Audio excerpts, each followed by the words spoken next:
Hello again, Forgers. My name is James. And I'm Kellen, and we're here from ForgeHub to explain some essential basics of Forge. Today we'll be covering the topic of creating floating platforms. Creating floating platforms is one of the most essential parts to making good maps, and an almost universally known technique. We'd also like to take this opportunity to tell our viewers that the following tutorial applies to non-Foundry objects only.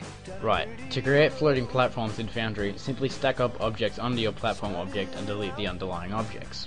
In this tutorial, we're going to show you how to create the two most common floating platforms, one's using crates and one's using pallets. They both have similar techniques, but are used in different situations. Pallet platforms are by far the easiest to create.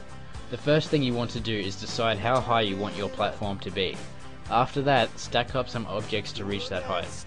Place a teleporter receiver node on top of these objects and wait for it to stabilize, then delete all of the underlying objects. You now have a floating teleporter node. Place the pallet on top of the node and place the weapon holder on top of that. This will ensure that the pallet won't fall off the platform.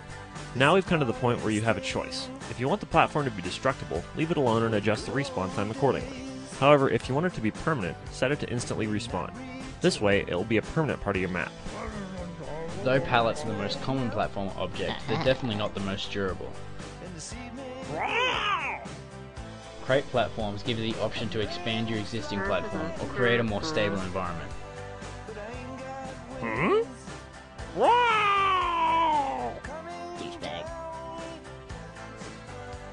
Do the same first steps as before, but this time place a two-way or center node on top of it.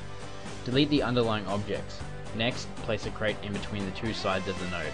After a bit of trying, you should be able to balance it nicely. Make sure that if you have receiver nodes on the map, you change the channel of your sender nodes so they don't light up. Two-way nodes will all have to be set up on separate channels to be deactivated. Well, once again we have enlightened you on one of the major aspects of Forge. Be sure to check out ForgeHub.com for more tutorials and maps, and FunProductions.com for the best in Halo Machinima. And remember kids, in the real world, forgery is a felony. Wait, it is? Oh,